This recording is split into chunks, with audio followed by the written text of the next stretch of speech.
Hello guys, how are you? Welcome back to your own YouTube channel, IELTS Updates and Recent Exams.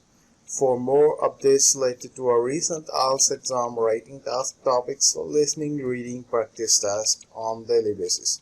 Subscribe for more videos for everyday listening practice test. Join today to achieve your dream score. Please hit the like and subscribe button. Press the bell icon for the upcoming notifications. Don't forget like, subscribe and share my YouTube channel and my Facebook page, IELTS Updates and Recent Exams. Now look at Part 1. You will hear a conversation between an assistant librarian and a woman who wants to use the internet in the library. First, you have some time to look at questions 1 to 6.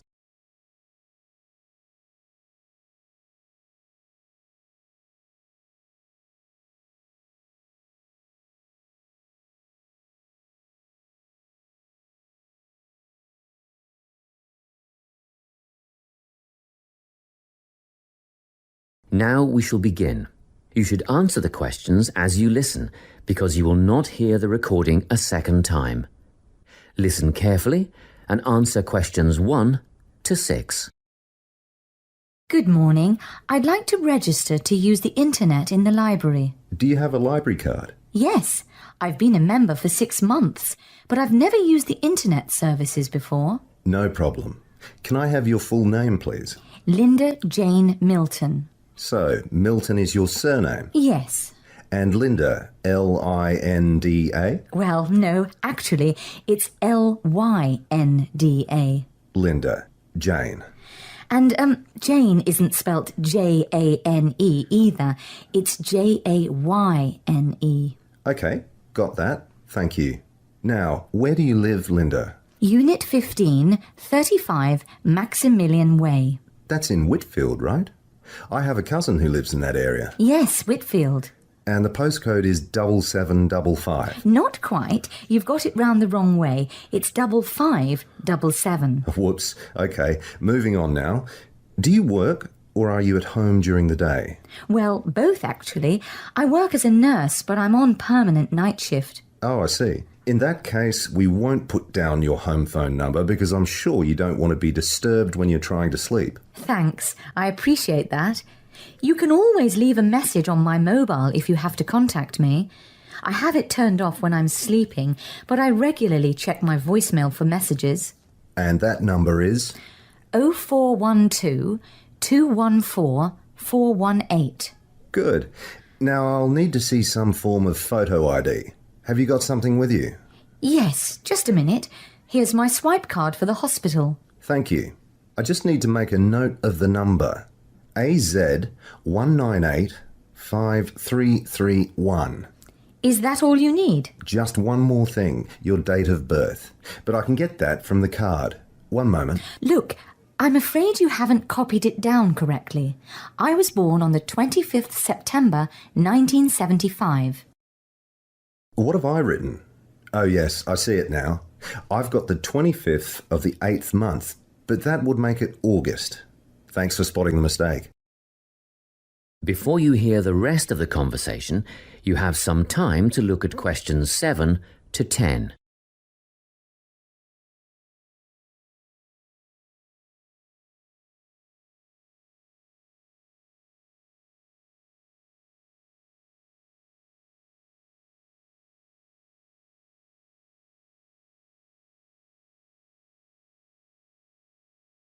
Now, listen and answer questions 7 to 10. Well, that's the application form done. Now, I wonder if you'd mind taking part in a survey we're doing. That's fine. What do you want to know? Basically, we're trying to find out why people access the internet. I mean, what would you be using it for? Social networking, I suppose. I don't really think so. I haven't got the time for something like that. But I do want to keep in touch with friends and family, both here and abroad. So I'd mostly be making use of my email account. I see. A lot of students come in here to do research. Is that something that you might be doing? I think the internet is a great tool for research, but it's not something that interests me at the moment. What about checking out a new job? A lot of my friends use the internet for job hunting, and they say it's the best way to look for a new position. I'm quite settled where I am, though. You can get access to the other classifieds, can't you?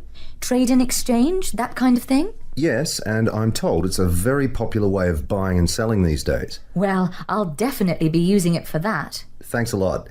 Now, do you have any questions? Is there a charge for the service? It used to be free, but we've decided to set a one-off payment of $15 for the initial registration. Oh, that's not bad at all. One more thing. Is there a time limit for each session, like half an hour or something? Oh, it's better than that. One 60-minute session per day. Quite generous, really, but we're very strict about it. I'd rarely spend more than 45 minutes on the internet at any one time, so that'll be more than enough. Thank you.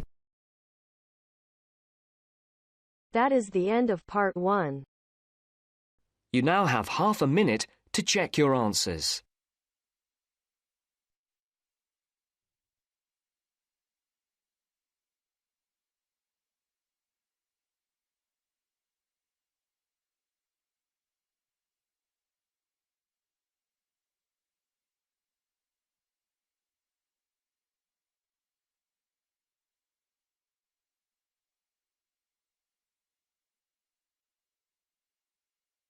Now turns to part 2. Part 2. You will hear a guidance counsellor talking to a group of students. First, you have some time to look at questions 11 to 14.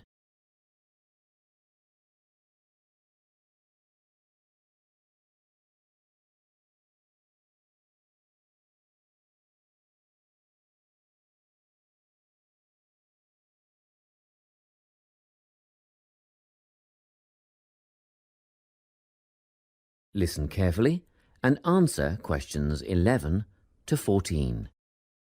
Hello, everyone. I'm the counselling administrator here at St Ives College, and I've been asked to come and talk to you about our counselling team and the services that we offer. We have 3 professional counsellors here at St Ives, Louise Bagshaw, Tony Denby and Naomi Flynn. They each hold daily one-on-one sessions with students, but which counsellor you see will depend on a number of factors. If you've never used a counsellor before, then you should make an appointment with Naomi Flynn. Naomi specialises in seeing new students and offers a preliminary session where she will talk to you about what you can expect from counselling, followed by some simple questions about what you would like to discuss. This can be really helpful for students who are feeling a bit worried about the counselling process. Naomi is also the best option for students who can only see a counsellor outside office hours. She is not in on Mondays, but starts early on Wednesday mornings and works late on Thursday evenings, so you can see her before your first class or after your last class on those days. Louise staffs our drop-in centre throughout the day.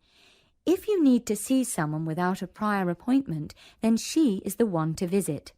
Please note that if you use this service, then Louise will either see you herself or place you with the next available counsellor. If you want to be sure to see the same counsellor on each visit, then we strongly recommend you make an appointment ahead of time. You can do this at reception during office hours or by using our online booking form. Tony is our newest addition to the counselling team. He is our only male counsellor, and he has an extensive background in stress management and relaxation techniques. We encourage anyone who is trying to deal with anxiety to see him. Tony will introduce you to a full range of techniques to help you cope with this problem, such as body awareness, time management, and positive reinforcement. Before you hear the rest of the talk, you have some time to look at questions 15 to 20.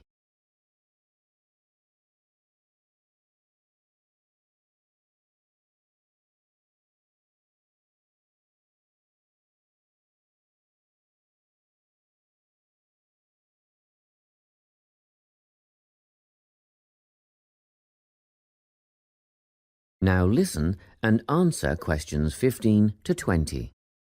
Each semester, the counselling team runs a number of small group workshops. These last for 2 hours and are free to all enrolled students. Our first workshop is called Adjusting. We've found that tertiary education can come as a big shock for some people. After the structured learning environment of school, it is easy to feel lost. In this workshop, we will introduce you to what is necessary for academic success. As you might expect, we're targeting first-year students with this offering. Getting organised follows on from the first workshop. Here, we're going to help you break the habit of putting things off, get the most out of your time, and discover the right balance between academic and recreational activities. With Getting Organised, we're catering to a broader crowd, which includes all undergraduates and postgraduates. Next up is a workshop called Communicating. The way people interact here may be quite different to what you're used to, especially if you've come from abroad. We'll cover an area that many foreign students struggle with: how to talk with teachers and other staff. We'll cover all aspects of multicultural communication. International students tend to get a lot out of this class, so we particularly encourage you to come along.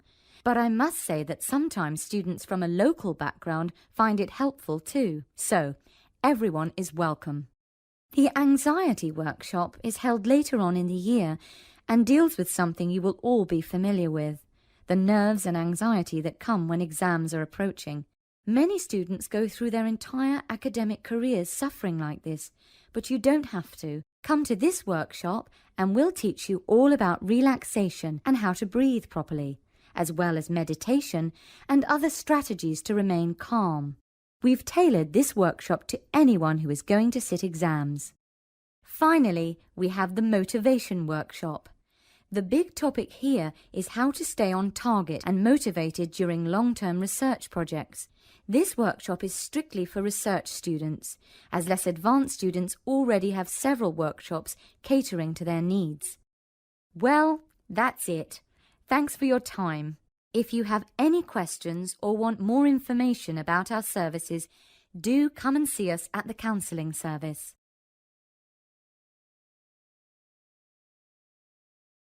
That is the end of part 2. You now have half a minute to check your answers.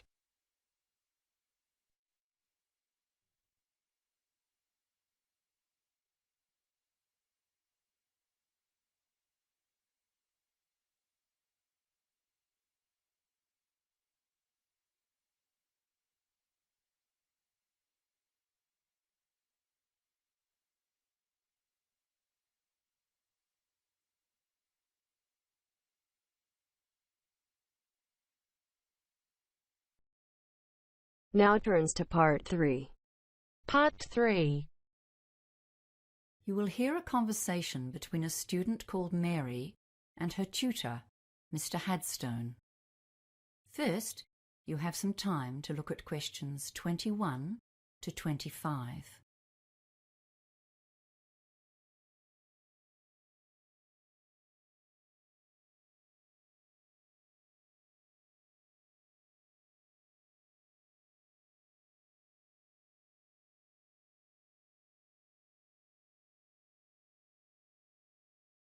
Now listen carefully and answer questions 21 to 25. Hello, Mr. Headstone. Is this the right time for our meeting? Yes, it is. Thanks for coming in at such a late hour, Mary. I know you've had a busy day studying and will be keen to get home. And thanks for volunteering to run this project. It's going to help you develop and practice skills needed by teachers today. Field trips are getting more and more a part of school life. So as a student of education, it'll be wonderful training for you. It's really a great opportunity. We did loads of field trips at school, so I've got a good idea of what sort of things we could do. I expect so. But we're here to go through the basics of planning one, and the trip leader carries a load of responsibility. Right now, you're focusing on activities, but your main job is to consider the dangers and come up with ways of countering or avoiding them. There are lots of government regulations you won't have been aware of on your school trips, but they're just a guideline for your own planning. Some of those school trips you went on would have been pretty adventurous, right? Yeah. Okay, and your plan needs to be tailored to the kind of trip you're doing. On a well-planned and successfully led adventure trip, we don't often hear of problems, even though sometimes there's bad weather, for example, that a school party has managed to combat. That's because the leader created a well-thought-out hazard management plan. Ah, I thought I'd just be taking my mates out on a trek. Now it's all paperwork. Yes, well, that's why I called you in. We'll work on this together over the next few days. I just wanted to give you a heads up on what you'll need to think about. There are some aspects that every trip needs to consider. What do you think they might be? Well, heavy rain or high winds, I guess, and any dangers in the terrain? Yes, we call those the significant factors. And another important one is the makeup of your group. But you don't need to go overboard. There are some kinds of hazard that you won't need to think about at all. Things like hurricanes, earthquakes, radioactivity, or major diseases such as cancer. The official name for those is unlikely events, because they almost certainly won't happen. Before you hear the rest of the conversation, you have some time to look at questions 26 to 30.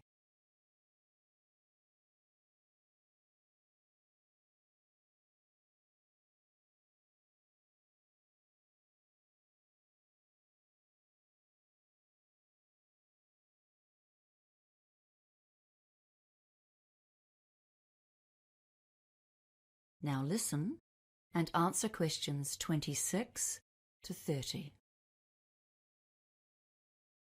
Okay, so let's consider the hazards seen as most likely on a field trip into the countryside. Weather causes real problems. Overexposure to the sun or the cold, even the wind, can have a big impact. And of course, the weather can change very suddenly and without warning. Yes, people can get into trouble in the hills if they don't bring extra layers of clothes and a jacket, even if they start walking on a hot day. Oh, and a raincoat too, of course. What's next then? Well, let's think about possible activities and what you might need. Yes, okay. Well, for hiking, of course, we need a first aid kit. Oh, and a decent topographic map of the area. And we need to make sure that more than one person can read it. I've run into lots of difficulties in the past with people who can't identify even major features, like rivers. And some people have no idea about contour lines. And I suppose a compass, too. You'd need to list those. Then there are things that might be obvious but must be written down and considered seriously. For example, if there's a possibility of falling more than 2.5 meters, that's considered life-threatening. And I'm sure you would be aware of problems near the sea, like tides or high waves. And the trouble you can get into where there's a possibility of an avalanche or a mudslide or a flash flood if you're anywhere near rivers. Yes. Well, I was thinking of an adventurous route for this trip. You know, that's always more fun. And it's such a cool feeling when you've achieved something really difficult. Yes, okay, but then you need to consider who's going to be in your party. Don't go and plan things that are beyond the reach of most people, or you're asking for trouble. You need to take into account the physical strength and experience of the party as a whole. When you make your groups, make sure there's at least one person in each one who's been hiking a few times before. Wow! There's a lot to write down, isn't there? I'm really keen to get started now. Well, good, because there's a lot more detail to consider. For now, I'll just mention 2 more of the common hazards for high school trips in particular. Yes? The Ministry of Education website says don't use inexperienced volunteers. And don't allow student drivers to bring their own cars, or to drive anyone else's car for that matter. Well, now I really have something to think about. Thanks, Mr. Headstone.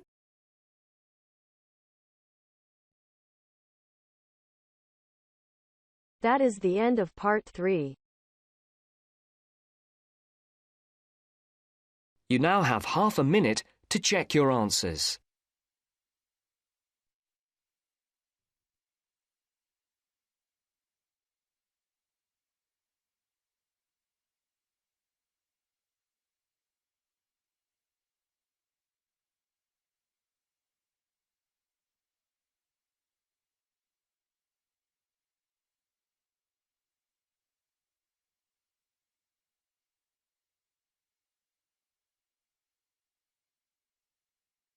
Now turns to part 4. Part 4. You will hear a lecturer giving a talk on managing creativity in business. First, you have some time to look at questions 31 to 40.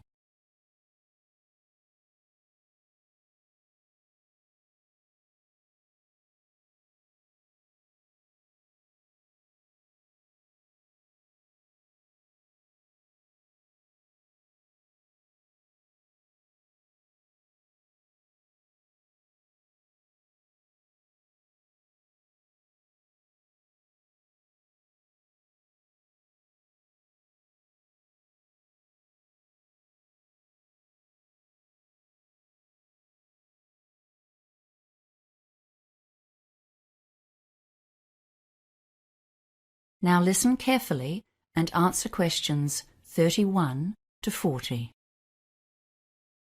Hello, everyone.